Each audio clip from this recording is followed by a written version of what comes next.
کسی گھر میں ایک عجیب و غریب ناگن رہتی تھی. سانپ، فیمیل اسنیک سمجھ لیں جو روزانہ سونے کا ایک انڈا دیا کرتی تھی. گھر کا مالک مفت انڈا ملنے پر بڑا خوش تھا کہ ڈیلی ایگ آف گولڈ، سونے کا انڈا. گھر والوں کو تاکید رکھی، کہا ہوا تھا کہ کسی کو بتانا نہیں کہ ہمیں یہ خزانہ ہر روز ملتا ہے. اپنا یہ روز گولڈ کا ایگ جو تھا، سونے کا انڈا سنبھال کے رکھتا، بچا کے رکھتا. یہ سلسلہ یوں ہی چلتا رہا.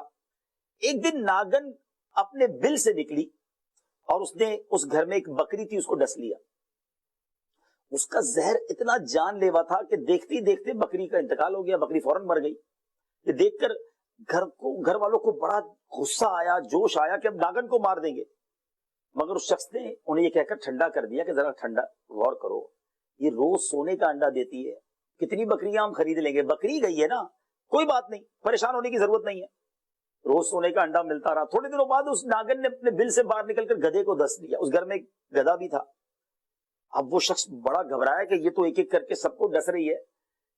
لیکن پھر لالچ غالب آ گئی کہ سونے کا انڈا بھی تو مل رہا ہے، اور خرید لوں گا جانور تو اور مل جائیں گے.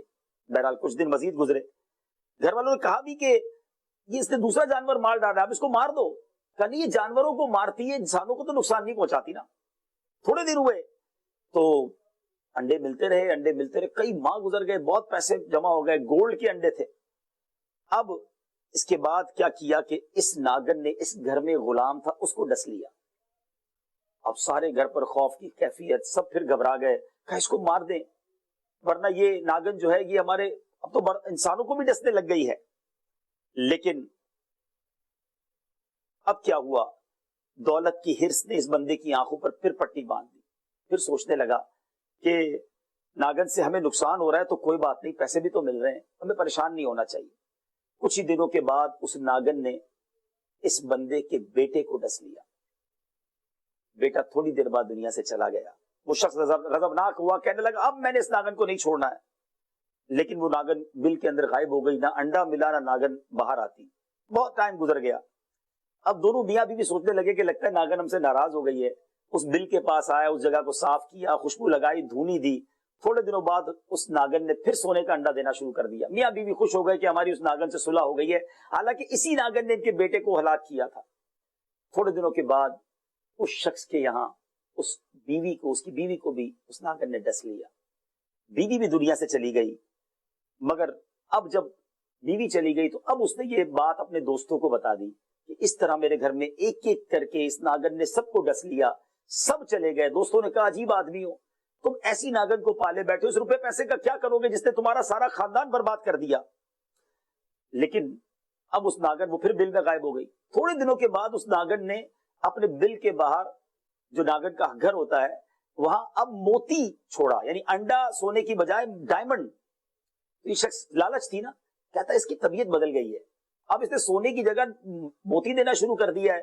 اس کا مطلب یہ ہوا کہ اب یہ انسانوں کو نہیں ڈسے گی. لالچ پھر غالب آ گئی، پھر روز موتی لینے لگا.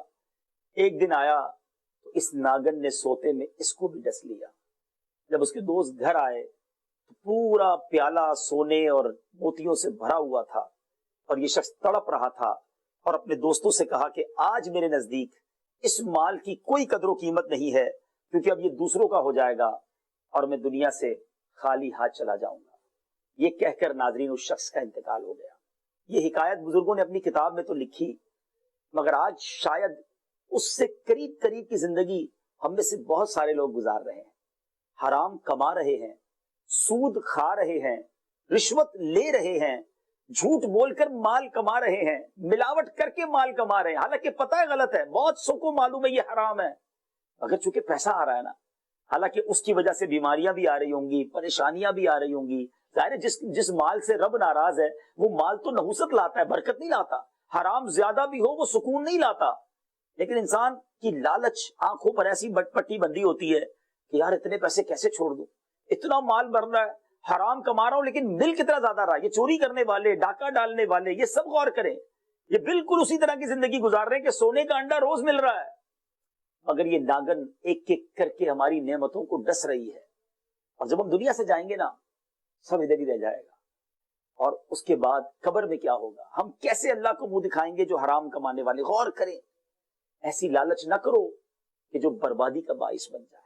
آج لوگ کہتے ہیں یار دنیا میں بھلا ہونا چاہیے، آخرت کی معاذ اللہ، یہ یہاں تک کہتے ہیں آخرت کی آخرت میں دیکھی جائے گی، نہیں دیکھی جا سکے گی، وہاں نہیں جواب دے سکیں گے، وہاں مار پڑے گی، وہاں یہ مال عذاب بنا دیا جائے گا، اور پیچھے چھوڑ کر تو جائیں گے وہ بھی عذاب ہوگا. ایسا نہ کریں. ہمیں قبر میں یہ سونا چاندی یہ حرام کا پیسہ کچھ بھی کام نہیں آنا.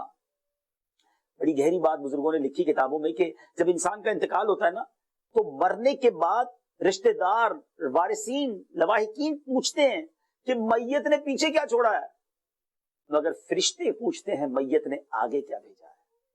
غور کیجئے ہم نے آگے کیا بھیجا ہے.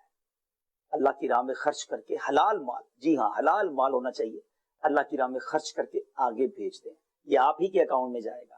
اور یہاں حلال ہی کمائیے، حرام کے پیچھے نہ بھاگیے. حلال تھوڑا ہو سکون لاتا ہے، برکت لاتا ہے، بہت اس میں خیر ہوتی ہے. یہ تھوڑے پیسے زیادہ کمانے کے چکر میں یہ ناگن کا سونے کا انڈا ہے جو بعد میں ڈس بھی لیتی ہے. اللہ کرے کہ دل میں اتر جائے میری بات، اور ہم زیادہ حرام کی نسبت چھوٹے حلال پر، کم حلال پر قناعت کر لیں، صبر کر لیں.